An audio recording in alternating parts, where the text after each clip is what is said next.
Do you know who Jay Sebring is?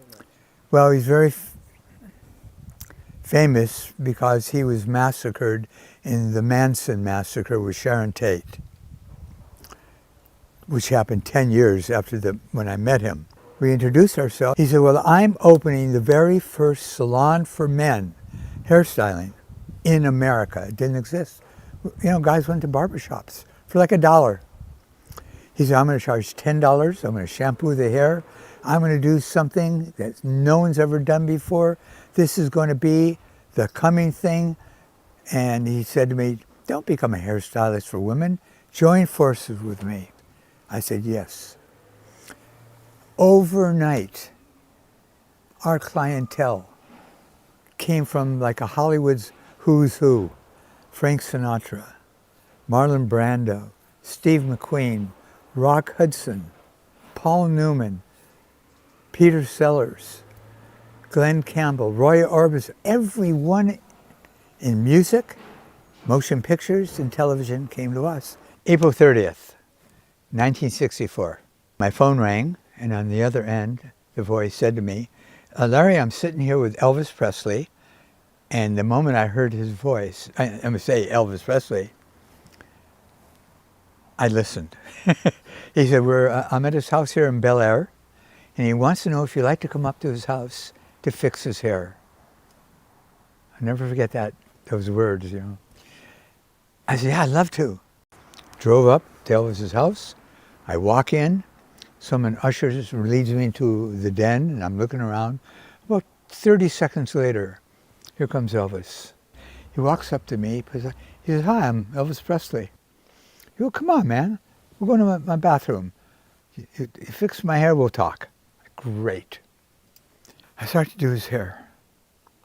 It took me about 40 minutes, 35, 40, whatever.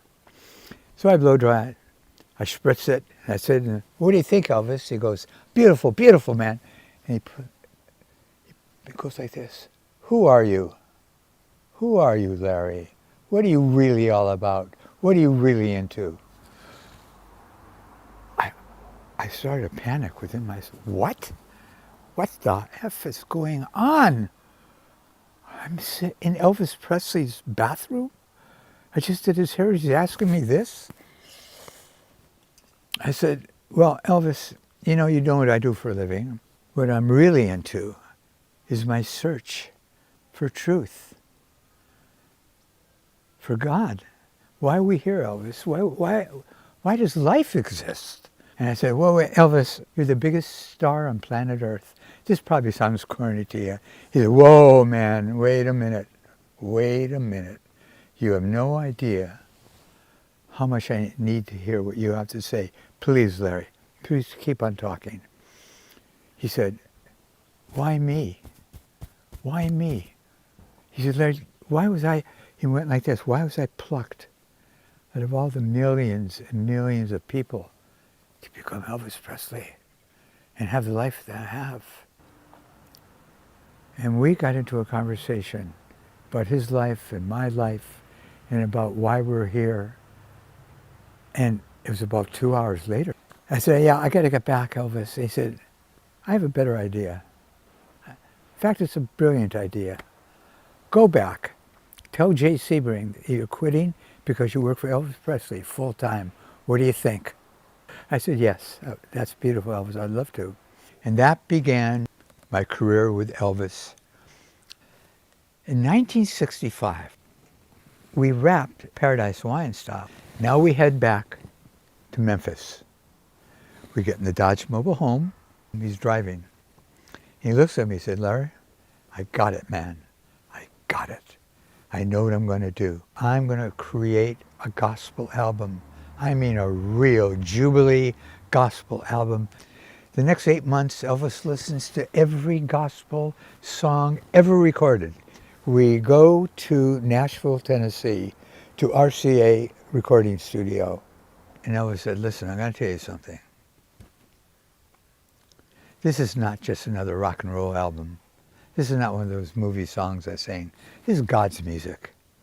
And you know as well as I do, God works in mysterious ways, man. We don't know who's going to listen to this. And if one person is helped by it. If one person can get inspired, then I've done my job.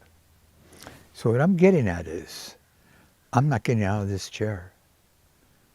I'm not going to use this voice that's been given to me until my ego is out of the way. No ego.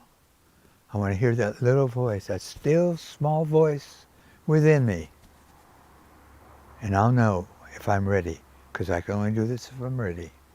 So, turn the lights down, Larry. Let's say a prayer. Let's meditate. That's what we did. About 12, 13 minutes later, all of a sudden I heard Elvis's soft voice saying, I'm ready. Let's hit it. Got to the studio. And the irony of it is, the name of the album was How Great Thou Art. And that's where the king of rock and roll won his Grammy, from that album.